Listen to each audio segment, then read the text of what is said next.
Hello and welcome to New Filmmakers Los Angeles in partnership with Movie Maker magazine. My name is Danny DeLillo and we're here at the Cameras Los Angeles showroom in West Hollywood. And I have the pleasure to have in the studio today Timm, who is a Director of Community Outreach from International Screenwriters Association. And we have Marriott, who is the lead actress in Loveology. But before we get talking, let's take a look at Loveology, shall we? I wanted to put some things aside that I want you to have. The clown lamp. Why are you selling the house? Out of the blue. I have ass cancer. Promise me that you'll do the chemo your doctor recommended, if I can find a way to pay for it. I hear the meth market is all the rage these days. Will you do it?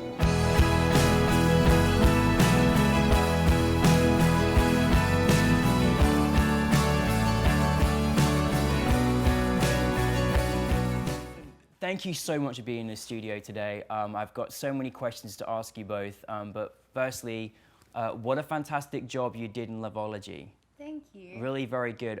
For those that haven't seen the film, tell us a brief synopsis of the film. It's about this girl who's very devoutly religious, very estranged from her mother. Father's not in the picture.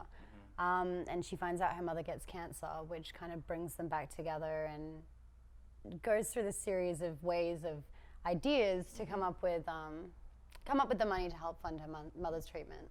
It's a very touching, film as well, and sort of the perspective that you had to kind of help your mother. It was a very sweet story, wasn't it? So, did you have any part of the creative process as well? Definitely. I actually approached a director I had previously worked with, Mark Manello, who directs Loveology, and I said to him, let's make a movie. You're doing really great stuff.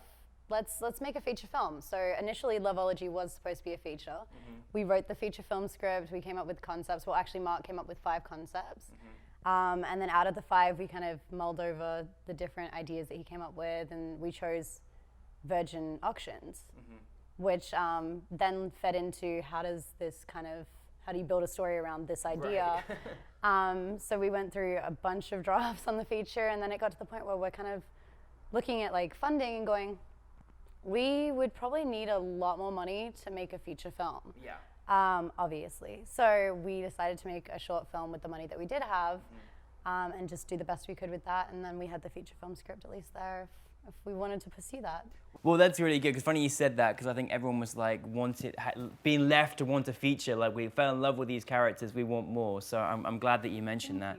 Now, what's so fantastic about Loveology also is that Max, this was who you work for the incredible International Screenwriters Association, and any screenwriter in the entire world, as it is international, should be part of this organization. I don't think there's a greater network. It's fantastic. For those that don't know about it, tell us a little bit more about the ISA. The ISA, it's a resource for screenwriters and filmmakers and actors.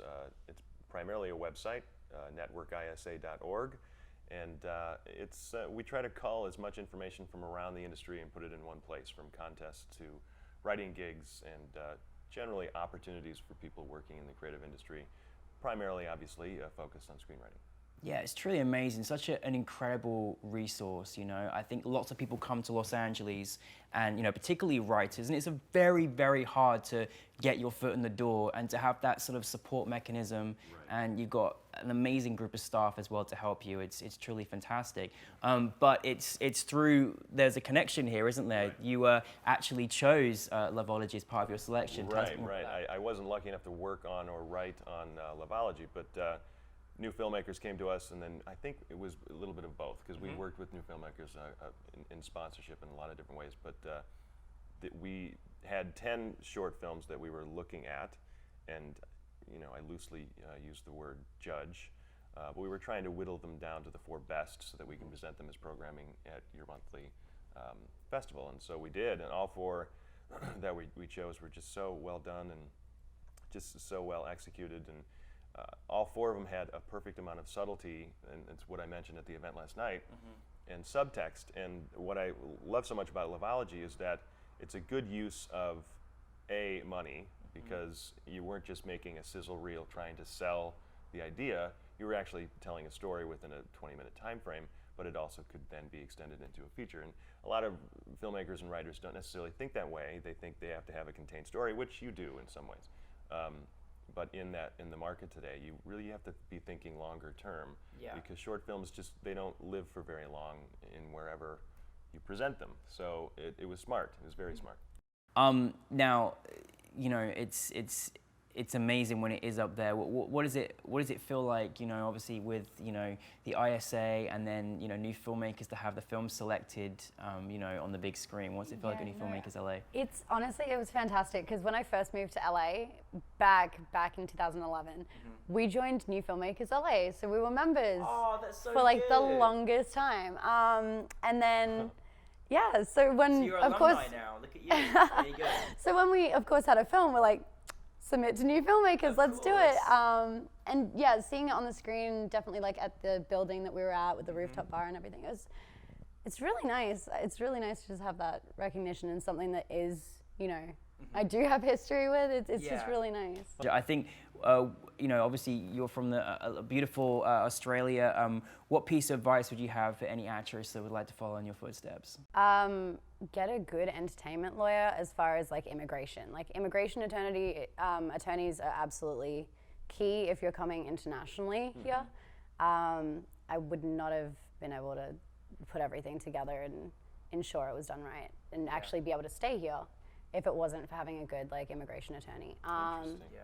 So I think that's key. And then, I don't know, I mean, I think it doesn't matter where you are, you can always work on yourself and work on your craft. And if you want to do something, then do it. Like there shouldn't be any reason or any excuse to stop you. It doesn't matter if you're living in Antarctica. Like you can still film yourself, you can still practice, you can still watch movies.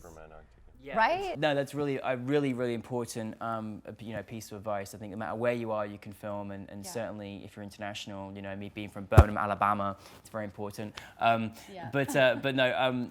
And what advice would you give to any writers out there that would like to sort of get into the industry or just kind of keep going? The hard part is that most writers think that they're not in the industry. I host a podcast for the ISA too, and I recently recorded one called How to Break In to Hollywood or something. I can't remember what the title was. And the whole idea is that you're already in. If you're putting in the hours, if you're already working, if you're already writing, if you're already submitting your stuff to contests and getting people to read it, and that's what everybody's doing. Just because you're not in Los Angeles and just because you're not taking meetings at CAA doesn't mean you're not in. Exactly. There's that disconnect that a lot of people have that they think they're so far away. But if you have a story to tell and then you work on telling it, there's no difference than what we're doing. We just happen to be in Los Angeles. I think that's a great piece of advice. Well, thank you both for your inspirations today and for your great talents, and it's a pleasure to have you both here. So thank you very much and congratulations.